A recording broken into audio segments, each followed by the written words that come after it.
Hello बच्चों, कैसे हो बच्चों। आज हम ना क्या करेंगे, नवीं कक्षा की गणित विषय का जो कार्यपत्रक है ना 68 नंबर का, वो हम समझेंगे। ठीक है।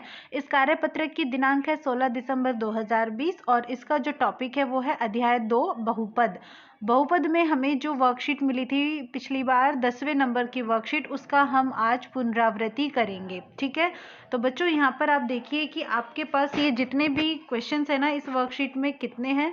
तो हम यहाँ पर देख पा रहे हैं हमारे पास इस वर्कशीट में 8 क्वेश्चंस है ना।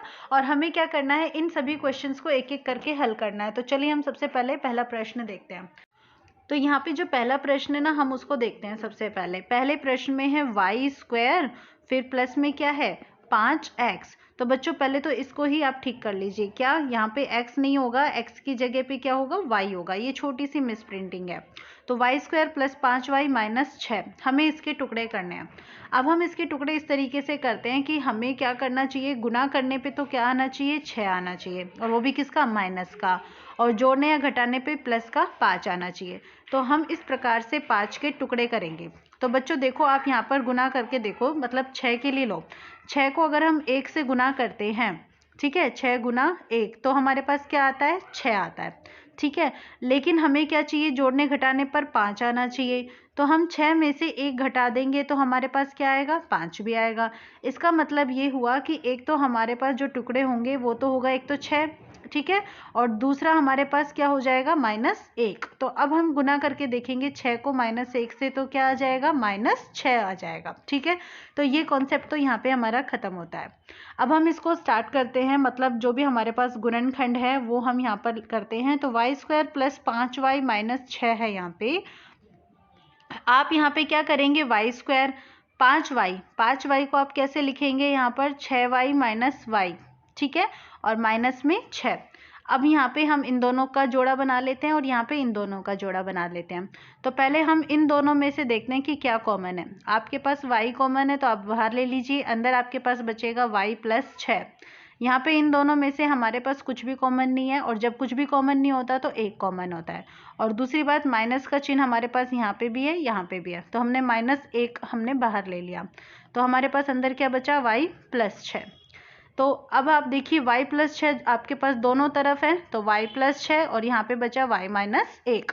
तो y प्लस 6 और y माइनस 1 ये हमारे पास पहला ऑप्शन हो जाता है। ठीक है। तो ये हमारे क्वेश्चन 1 का उत्तर हो जाता है। इसके बाद हम देखते हैं प्रश्न 2। इसमें हमें बहुपद दिया हुआ है कि px बराबर 2x cube minus 3x square minus 17x plus 30, और इस बहुपद का x माइनस 2 क्या है, एक गुणनखंड है। अब बच्चों ये गुणनखंड है तो हमसे क्या पूछा है कि px के सभी गुणनखंड क्या होंगे। तो इसके लिए हमें क्या करना है कि ये जो भी हमारे पास बहुपद दिया हुआ है ना, हम इसको पहले यहाँ लिखते हैं। 2x cube minus 3x square minus 17x plus 30, ये लीजिए। ठीक है। और अब हम क्या करते हैं, जो भी हमारे पास इसका गुणनखंड दिया हुआ है ना उससे भाग दे देते हैं।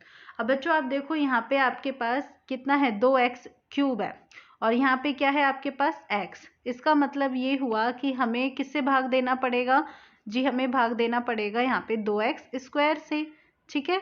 तो 2 और x की घात यहाँ पे हो जाएंगे 2x स्क्वायर को हमने x से गुना किया तो हमारे पास आ जाता है क्या, 2x क्यूब।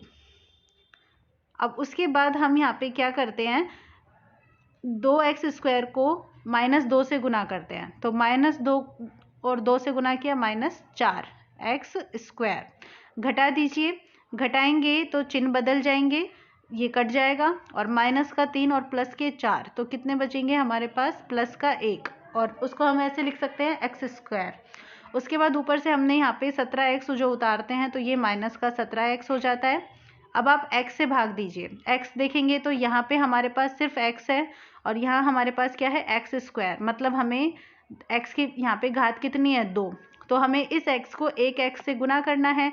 तो प्लस हम यहाँ पर x से भाग देते हैं, तो x गुना x हमें मिला x स्क्वायर, फिर x को 2 से गुना किया माइनस के 2x, फिर घटा देते हैं, घटाने पर चिन्ह बदल जाते हैं, ये कैंसिल, और ये -17 प्लस के 2 हमारे पास हो जाते हैं -15x।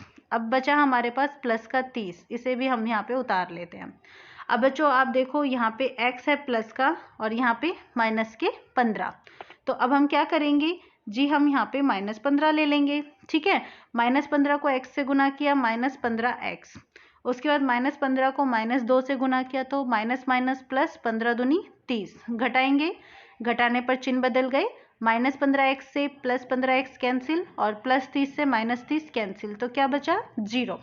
इसका मतलब ये हुआ कि जो भी हमारे पास यहाँ पे गुणनखंड है वो क्या क्या हो गए, x - 2 तो है ही, ठीक है, और उसके अलावा हमारे पास है 2x² प्लस x - 15।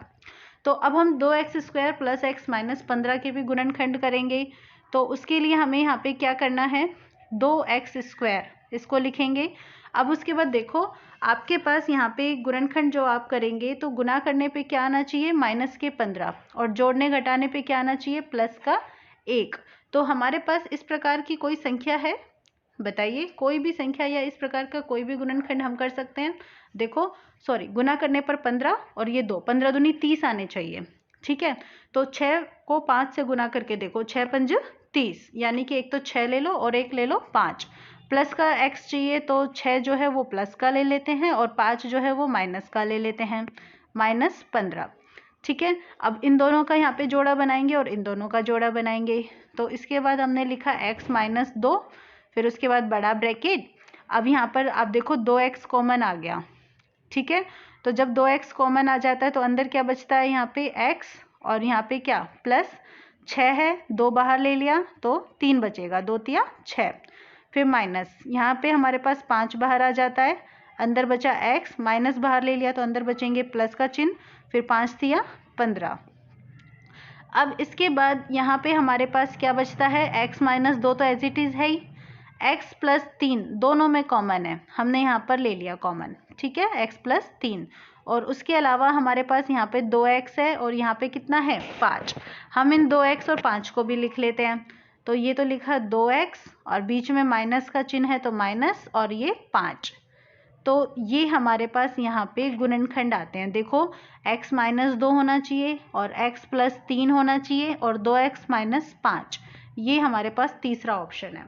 तो प्रश्न 2 भी क्लियर हुआ, समझ में आ गया ना अच्छे से। चलिए अब हम प्रश्न 3 देखते हैं। इसमें हमसे x की पावर है 4 + 4x² + 3, इसके गुणनखंड पूछे हैं। तो पहले तो ना हम यहाँ पर इस जो प्रश्न है ना हम उसको यहाँ पर लिख लेते हैं। ठीक है, अब इसको ना सरल करने के लिए हम यहाँ पर क्या है, मानकर चलते हैं। और क्या मानते हैं, ये हमें संकेत भी दिया हुआ है क्या, कि x² को हम y मान सकते हैं। अब बच्चों आपने x² को y माना तो यहाँ पे क्या है, x की घात 4 है, तो y है x² की जगह, तो आप क्या कर दोगे y², यानी कि x² और फिर उसकी घात 2, तो मतलब x की घात कितनी हो गई 4, प्लस में 4, फिर उसके बाद x² की जगह हमने लिखा y और प्लस में कितना हो गया 3। अब हम इसके गुणनखंड करेंगे तो हमें यहाँ पर गुना करने पे कितना आना चाहिए 3 और जोड़ने घटाने पे कितना आना चाहिए 4। तो हम क्या करेंगे, 3 और 1 जो है ले लेते हैं। देखो 3 को 1 से गुना करके देखो, 3 × 1 कितना आया 3। ठीक है, और 3 में 1 जोड़ के देखो तो कितना आया 4। तो 3 और 1 हमारे पास यहाँ पे गुणनखंड हो गया। तो अब हम ना यहाँ पे 4y जो है ना उसकी जगह इसका मान रख देते हैं। एक बार हमने रखा 3y, फिर हमने रखा y और प्लस में 3। अब हम जोड़े बनाते हैं इनके। पहले में से यहाँ पे देखते हैं y कॉमन है, बाहर ले लीजिए, अंदर क्या बचेगा y + 3। अब यहाँ पे हमारे पास y और 3 दोनों ही हैं, कॉमन कुछ नहीं है, और जब इस तरह से कॉमन कुछ नहीं होता तो एक कॉमन होता है, बाहर ले लिया तो अंदर क्या बचा y + 3। y + 3 दोनों तरफ है तो हमने बाहर ले लिया, फिर अंदर यहाँ पे ये तो बचा हमारे पास y और एक यहाँ पे क्या बचा हमारे पास ये 1, y + 1। अब y का मान हमने क्या माना था x², तो इसका मतलब एक तो है हमारे पास x² + 3 और एक हमारे पास क्या है x² + 1, तो ये दूसरा ऑप्शन हमारा उत्तर हो जाता है। ठीक है, प्रश्न 3 भी पूरा हो चुका है। अब हम बात करेंगे प्रश्न 4 की। बच्चों मैं यहाँ पे आपको एक बात बताना चाहूँगी क्या, कि जब आप सब्सक्राइब पर क्लिक करते हो ना तो वहाँ पे एक बेल आइकन होता है, आप उसको भी क्लिक कर लिया करना, ठीक है। और बेल आइकन पर क्लिक करोगे तो वहाँ पे ऑल, पर्सनलाइज्ड, ऐसे 2-3 ऑप्शन होते हैं, तो आप ऑल पे क्लिक कर लेना। उससे क्या होता है कि जो भी मैं यहाँ पे वीडियो अपलोड करूँगी ना, आपको तभी मैसेज आ जाएगा उस चीज़ का, ठीक है। अब ये देखो, हमें यहाँ पर इस प्रश्न को सॉल्व करना है। इस प्रश्न में कुछ ध्यान देने वाली बात है, आप इसको कैसे समझेंगे। देखो, आपको गुना करने पे कितना चाहिए। अब यहाँ पे हमारे पास गुना करने की बात करेंगे तो यहाँ पे तो हमारे पास है जी 7 गुना √2, और ये कितना है 4 गुना √2। तो मतलब इन दोनों का गुना करके देख लो, ये हमें गुना करने पे मिलना चाहिए। 7√2 गुना 4√2, 7 चौक 28, और √2 को √2 से गुना किया तो कितना मिला 2, तो 28 दूनी 56। मतलब इतना तो हमें मिलना ही चाहिए गुना करने पे, ठीक है। अब जोड़ने घटाने की बात करेंगे तो हमें क्या चाहिए, यहाँ पे 10 चाहिए। तो हम इसके किस तरीके से टुकड़े करेंगे, इस पूरे ये जो भी हमारे पास बहुपद है इसके। तो बच्चों यहाँ पे ना एक कॉन्सेप्ट है, क्या हम देखते हैं कि 56 हमें चाहिए, है ना। तो हम एक काम करते हैं, 14 को 4 से गुना करके देखते हैं। 14 चौक 56, ठीक है। इसका मतलब गुना करने पे हमें 56 तो मिल रहा है, और यहाँ पे बीच में माइनस का चिन्ह है। इसका मतलब अगर हम इनको यहाँ पे गुना कर रहे हैं तो हमें माइनस का 56 चाहिए, पहली बात। लेकिन जोड़ने घटाने पे हमें माइनस के 10 चाहिए, तो हम माइनस का 14 रख लेते हैं और प्लस का 4, तो हमें -10 मिल गया, ठीक है। तो इसका मतलब हमारे पास जो टुकड़े मिले, एक तो मिला हमारे पास -14, और दूसरा हमारे पास कितना मिला, प्लस के 4। अब हम इनको यहाँ पे रखते हैं। तो जो भी हमारे पास सवाल है इसमें हमने रखा 7√2 y², 10y की जगह माइनस के 14y प्लस के 4y, फिर उसके बाद -4√2। अब हम यहाँ पर गुणनखंड करेंगे, ठीक है। तो उसके लिए हम इन दोनों में से देखते हैं क्या कॉमन है। देखो बच्चों, 7 दोनों में है ना, वहाँ पे 14 है ना, तो बाहर ले लिया। √2 भी हम बाहर ले सकते हैं, कैसे लेंगे बताऊंगी अभी आपको, देखो। और y जो है वो भी कॉमन है। अब देखो अंदर क्या बचा, यहाँ पे से आपका जो पहले पद में 7√2 बिल्कुल बाहर आ गया, y² था, क्या बाहर आ गया, y। तो अंदर क्या बचेगा, अंदर बचेगा सिर्फ एक y, यानी कि y माइनस। अब आप बात कीजिए 14 की। तो 14 में ना मैं यहाँ पे आपको ना एक छोटी सी रफ जो है वो आपको यहाँ पे गणना करके दिखा देती हूँ। देखो क्या, 14 का मतलब क्या होता है, 7 गुना 2 होता है ना। जो 2 है, क्या आप उसको ऐसे लिख सकते हो, 7√2 गुना √2, मतलब 2 को हमने √2 गुना √2 लिख दिया। अब हमने अगर 7√2 बाहर निकाल लिया तो क्या बचा हमारे पास, √2 बचा है ना। तो हमने यहाँ पर रूट और ये 2 यहाँ पर लिख दिया है, ब्रैकेट बंद, प्लस। अब हम इन दोनों में से कॉमन लेते हैं, तो यहाँ पे हमारे पास 4 जो है वो कॉमन आ जाता है, दोनों के अंदर है। तो क्या बचा हमारे पास y माइनस √2, y माइनस √2 हमारे पास यहाँ पे भी है और ये यहाँ पे भी है, तो हमने ये कॉमन ले लिया, y माइनस √2। अंदर क्या बचा हमारे पास, 7√2y प्लस में कितना 4। तो देखिए ये हमारे पास कौन सा भाग है, y माइनस √2 और 7√2 प्लस 4, चौथा भाग। तो ये हमारा चौथा प्रश्न जो है वो क्लियर होता है। समझ में आ रहा है ना बच्चों।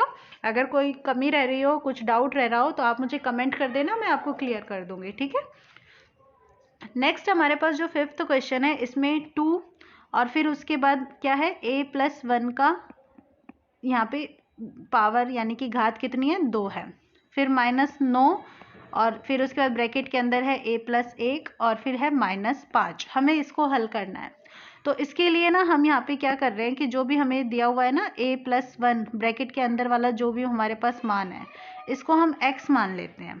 अब रखो जरा, आप इसको x मानोगे तो यहाँ पे आप ब्रैकेट के अंदर वाली जो संख्या है इसकी जगह क्या लिखोगे, x, और इसकी घात 2, -9 इसकी जगह x और ये -5। तो ये क्या हुआ, 2x² -9x -5। अब इसको जब हम हल करते हैं तो हम क्या देखते हैं कि गुना करने पे क्या आना चाहिए। यहाँ पे तो 2 है जी, देखो तो 2 और यहाँ पे -5, तो 2 - 5 यानी कि -10 आना चाहिए गुना करने पर, और जोड़ने घटाने पे कितना आना चाहिए, -9। तो ये हमारे पास कौन सी संख्या होगी। तो इसके लिए हम यहाँ पर क्या करते हैं, 10 और 1 ही लेकर चलते हैं, ठीक है। तो 10 और 1 जब हम लेंगे तो माइनस का 10 ले लो और प्लस का 1 ले लो, तो -9 आ जाएंगे जोड़ने घटाने पर, और गुना करने पे -10 भी आ रहे हैं। अब हम इसको हल करते हैं तो 2x² माइनस 9 है, 9 की जगह हमने लिखा प्लस माइनस का 10 और प्लस का 1 और फिर उसके बाद माइनस। यहाँ से देखो क्या कॉमन है, 2 और x बाहर ले लिया, अंदर बचा x माइनस यहाँ पे 2 पंजा 10 प्लस अब एक यहाँ पे कॉमन आ जाएगा x माइनस 5। x माइनस 5 आपके पास दोनों तरफ है तो x माइनस 5 आपने ले लिया, अंदर बचता है हमारे पास 2x प्लस 1। अब आप यहाँ पे ना मान रख दो, जो भी आपके पास मान है x के, क्या है a प्लस 1, तो x की जगह हमने रखा a प्लस 1 माइनस 5। ठीक है बच्चे, नेक्स्ट टाइम अब हम यहाँ पे सॉल्व कर रहे हैं तो 2 गुना a प्लस 1 और प्लस में कितना 1, हल करो इसे, a प्लस का 1 माइनस के 5 यानी कि माइनस के 4 और इसको सॉल्व करेंगे तो 2a कम 2 और 1। अब हम पूरा अच्छे तरीके से मान निकालते हैं तो ये तो a माइनस 4 है और ये कितना 2a प्लस 2 और 1 कितना हो गया 3, तो a माइनस के 4 और 2a प्लस के 3, दूसरा भाग हमारे पास इसका उत्तर आ जाता है। ठीक है, अब हम इसके बाद देखते हैं प्रश्न नंबर 6। इसमें क्या है, वृक्षारोपण कार्यक्रम चल रहा है और इसमें ना 9वीं कक्षा के विद्यार्थी हैं और उन्होंने कुल इतने वृक्ष लगाए, कुल वृक्ष। ठीक है बच्चों, तो आप यहाँ पर कॉन्सेप्ट यूज करेंगे कि कुल वृक्ष आपने लगाए हैं, और यानी कि वृक्ष कह दो या फिर आप कह सकते हो पेड़। कितने लगाए जी, 3x² माइनस 4x माइनस 4, ये आपने यहाँ पर कुल पेड़ों की संख्या है। ठीक है, अब आपसे कहा है कि यदि विद्यार्थियों की जो संख्या है ना वो x माइनस 2 है, विद्यार्थियों की संख्या x माइनस 2 है, तो प्रत्येक विद्यार्थी के द्वारा लगाए गए पेड़ों की संख्या ज्ञात कीजिए। ठीक है, प्रत्येक विद्यार्थी के द्वारा लगाए गए पेड़ों की संख्या हमें ज्ञात करनी है। अब यह मानते हुए कि प्रत्येक विद्यार्थी समान संख्या में पेड़ लगाता है। अब बच्चों एक बात बताओ, अगर मान लीजिए कक्षा में एक विद्यार्थी है और मान लीजिए कि वो जो है एक विद्यार्थी 2 पेड़ लगाता है, तो टोटल आपके पास पेड़ों की संख्या कितनी हो गई, 2। ठीक है, अगर कक्षा में 2 विद्यार्थी होंगे और एक बच्चा 2 पेड़ आपके पास लगाएगा, यानी कि 2 बच्चे मिलकर 2 गुना 2 कितने लगाएंगे, 4। इसी प्रकार अगर कक्षा में 10 बच्चे हैं तो 10 बच्चे मिलकर कितने पेड़ लगाएंगे, 20 लगाएंगे। इसका मतलब ये हुआ कि जो हमें ये कुल पेड़ों की संख्या मिल रही है ना, ये हमें 10 यानी कि विद्यार्थियों की संख्या और जितने उसने पेड़ लगाए वो उसके बाद मिल रही है। मतलब जब हम उनको गुना कर रहे हैं तो हमें गुना करने के बाद जो है ये संख्या हमें यहाँ पे मिल रही है। ठीक है, अब हमारे पास पेड़ों की संख्या मतलब ये वाला हिस्सा दिया हुआ है, विद्यार्थियों की संख्या मतलब ये वाला हिस्सा दिया हुआ है, और हमें ये नहीं पता। अगर आप इस 2 का मान निकालना चाहते हो तो आपको क्या करना पड़ेगा, 20/10, यानी कि ये कुल पेड़ों की संख्या में आपको विद्यार्थी की संख्या से भाग देना पड़ेगा। ठीक है ना, तो अब हम यही करते हैं, कुल पेड़ों की संख्या यानी कि 3x² माइनस 4x माइनस 4, इसमें विद्यार्थियों की संख्या क्या है हमारे पास, x माइनस 2, इससे भाग दे देते हैं। भाग देने पर जो भी उत्तर आएगा ना वो हमारे पास प्रत्येक विद्यार्थी के द्वारा लगाए गए पेड़ों की संख्या हो जाएगी। तो चलो भाग दे के देखिए। यहाँ पे बच्चों आप देखो, आपके पास जो भाजक है, भाजक समझते हो ना जिससे हम भाग देते हैं, यहाँ क्या है x और यहाँ क्या है 3x², तो जो भी x के अलावा है ना हम उसको लिख देते हैं। देखो यहाँ 3 एक्स्ट्रा है तो हमने 3 लिख दिया, x की घात 2 है और लेकिन हमारे पास भाजक में तो x की घात 1 है तो हमने 1 यहाँ पर x की घात लिख दी, तो 3x। अब हम इस 3x को x से गुना करेंगे तो कितना आया, 3x²। अब 3x को -2 से करा तो -6x, घटा दीजिए, घटाने पर चिन्ह बदल जाएंगे, ये तो कट जाएगा, एक जैसा है बस चिन्ह बदले हुए हैं। वहाँ माइनस के 4x हैं और प्लस के 6x, तो 2x हो गए हमारे पास, और ऊपर से आपने उतारा -4। अब यहाँ x है तो प्लस के 2, तो यानी कि 2 को x से गुना किया 2x, फिर 2 को -2 से गुना किया यानी कि 4, घटाने पर चिन्ह बदल जाते हैं, दोनों कट जाएंगे, हमारे पास पूरा पूरा भाग चला जाएगा। तो इसका मतलब भाग देने पर हमारे पास कितना आया, 3x + 2। तो हम यहाँ पर कह सकते हैं क्या, कि प्रत्येक विद्यार्थी के द्वारा, ठीक है, प्रत्येक विद्यार्थी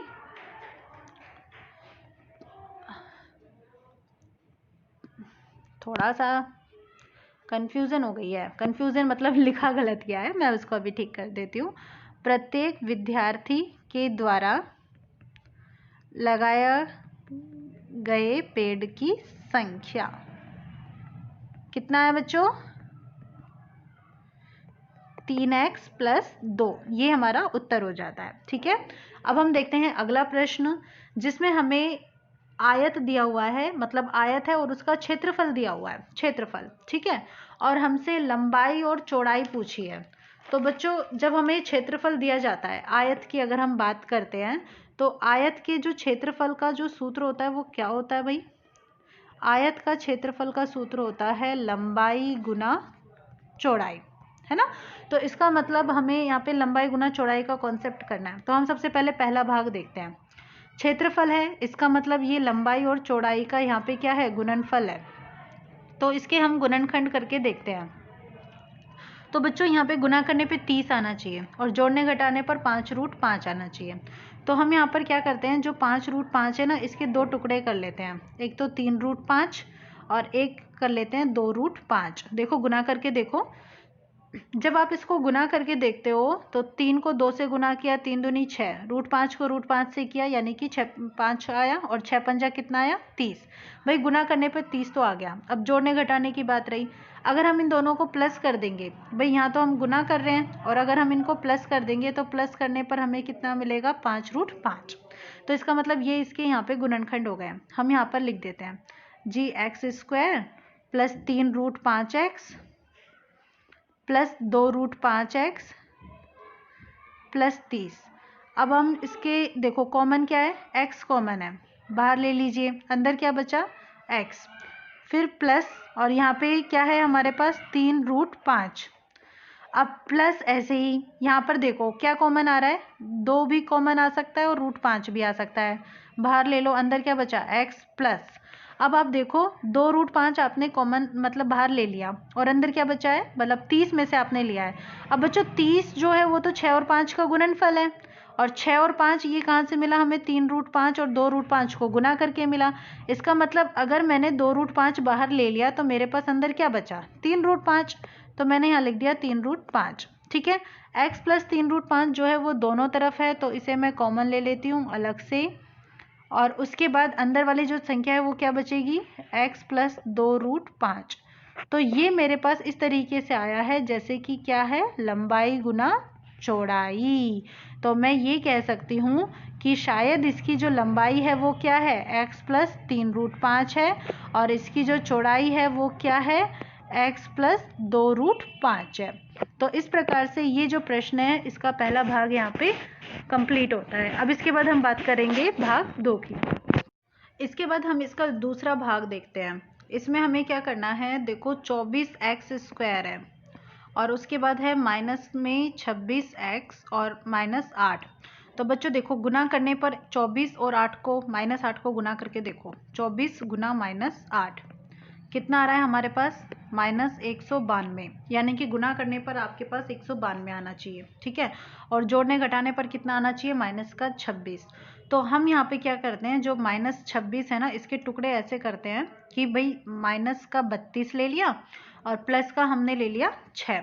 ठीक है, देखो -32 + 6 कितना आया? -26। अब इनको गुना करके भी देखो, 6 दूनी 12, हासिल है 1 6 18 और 1 19, और वो भी माइनस का। तो समझ गए ना, एक तो -32 और दूसरा 6। तो चलिए अब हम इसमें मान रखते हैं। तो 24x² माइनस उसके बाद 26x, 26x में हमने लिखा माइनस का 32x और प्लस का 6x। फिर उसके बाद हम क्या कर रहे हैं यहाँ पे? माइनस में 8। अब यहाँ पे आपने ये जोड़ा बनाया और इसमें देखो कॉमन क्या आ रहा है। आप देख पा रहे हो कि यहाँ पे 8 जो है वो कॉमन आ रहा है आसानी से, है ना, और x² यहाँ है और वहाँ x, तो x कॉमन आ रहा है। 8x बच्चों आपने कॉमन ले लिया। अब आप भाग दो, देखो 24 में भाग दो, 8 दिया 24, x² है, 1x आपने बाहर ले लिया तो बचा 1x, माइनस अब 32 में भाग दो, 8 चौक 32, 1x है वो आप बाहर ले ही चुके हो, प्लस अब 6x - 8 में हमारे पास 2 कॉमन आता है, तो 2 तिया 6, 2 चौक 8, 3x - 4 दोनों में है, तो आप क्या कीजिए? कॉमन ले लीजिए, अंदर क्या बचेगा आपके पास? 8x प्लस में 2। तो ये हमारे पास हो गई है लंबाई और ये हो गई है हमारे पास चौड़ाई। ठीक है, तो लंबाई हो गई 3x - 4 और चौड़ाई हो गई हमारे पास 8x + 2।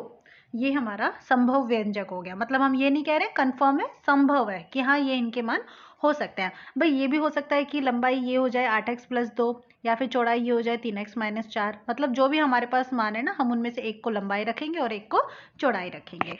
इसके बाद हम देखते हैं तीसरा प्रश्न, इसी का 7वें का तीसरा। इसमें हमारे पास x² - 8x + 15 है। तो बच्चों आपके पास गुना करने पे कितना आना चाहिए 15, और जोड़ने घटाने पर कितना आना चाहिए -8। तो करो आप इसके टुकड़े। 15 है, 15 यानी कि 5 तियाँ 15, और माइनस के 8 चाहिए, तो माइनस का ही 5 रख लेते हैं, माइनस का ही 3 रख लेते हैं, प्लस 15 हो गया। इन दोनों में से कॉमन लो, क्या आएगा x, बाहर लोगे तो अंदर बचेगा यहाँ पे क्या x माइनस 5x में से 5। अब इन दोनों में देखो, यहाँ पे -3 और 15 में से आपने कॉमन लिया तो 3 आया। यहाँ क्या बचा अंदर x, माइनस बाहर ले चुके हो तो अंदर के चिन्ह बदल जाएंगे, और फिर 3 × 5 = 15। x - 5 यहाँ पे भी है, x - 5 यहाँ पे भी है, तो आपने बाहर ले लिया, अंदर क्या बचा x - 3। तो आप किसी एक को लंबाई मान लो, तो चलो हमने लंबाई ले लिया x - 5, और चौड़ाई हमने क्या ले ली यहाँ पे x - 3। तो ये हमारा यहाँ पे उत्तर हो जाता है।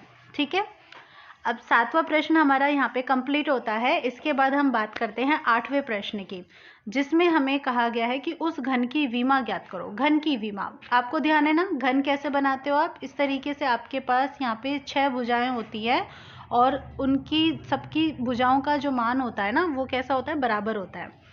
आपको इसमें विमाएं ज्ञात करनी है, जिसका आयतन इसके द्वारा प्रदर्शित किया जाता है। तो जब हम इसको यहाँ पे सॉल्व करते हैं बच्चों, तो हम यहाँ पे क्या देखते हैं कि 4x² है प्लस 14x है और प्लस 6। देखते हैं कि 2 कॉमन आ रहा है, चलो ले लिया हमने, बाहर ले लिया कॉमन, अंदर क्या बचेगा हमारे पास यहाँ पे 2x² प्लस 14 में हमने भाग दिया 2 से, तो कितनी बार गया 7 बार। ठीक है, 7x प्लस में यहाँ पे कितना आया 3। अब यहाँ पे हम देख पाते हैं क्या कि हमें 7x के टुकड़े करने हैं, और 7x के हम टुकड़े कैसे करेंगे यहाँ पे 3 और 2 के अनुसार। तो 3 दूनी 6, यानी कि गुना करने पे 6 आना चाहिए, तो 2, फिर हमने यहाँ पे लिखा 2x²। अब जब हम इसको सॉल्व करते हैं तो 7x को हम कैसे लिखते हैं 6x + x। हम इस तरीके से इसको कर सकते हैं, तो 6x यहाँ पे लिखा, फिर प्लस हमने किया x प्लस 3 मतलब 3। अब इसके बाद हमने देखा और क्या क्या कॉमन आ सकता है, तो 2x² और 6x में से 2x कॉमन आ जाता है, अंदर क्या बचता है x प्लस 6 में भाग दीजिए, 2 × 6 प्लस 1 यहाँ पे कॉमन आया, आपने लिखा x प्लस 3। उसके बाद 2 तो है ही, फिर x प्लस 3 और फिर 2x प्लस 1। तो बच्चे आप देख रहे हो कि घन में तो क्या होता है भुजाएं समान होती हैं, तो यहाँ पर इस क्वेश्चन में थोड़ा सा चेंज कर लेना, घन नहीं होगा यहाँ पे, घन की जगह क्या होगा घनाभ होगा, क्योंकि जब घनाभ होता है ना तभी लंबाई चौड़ाई और ऊंचाई निकलती है। तो हम इसकी लंबाई 2 मान सकते हैं, इसकी चौड़ाई हम यहाँ पर ले सकते हैं कितनी x प्लस 3, और इसकी ऊंचाई हम ले सकते हैं क्या 2x प्लस 1। तो इस तरीके से हमें ये तीनों मिल जाती है, और हमारी वर्कशीट भी कंप्लीट हो जाती है। बच्चों मैं समझ सकती हूँ कि आपको ये वर्कशीट बहुत अच्छे से समझाने की कोशिश की है मैंने, और आपको बहुत अच्छे से समझ में भी आई होगी। अगर आपकी फिर भी कोई क्वेरी हो तो आप मुझे कमेंट बॉक्स में कमेंट कर दीजिएगा, और चैनल को सब्सक्राइब जरूर कर लीजिएगा। Thank you for watching my channel.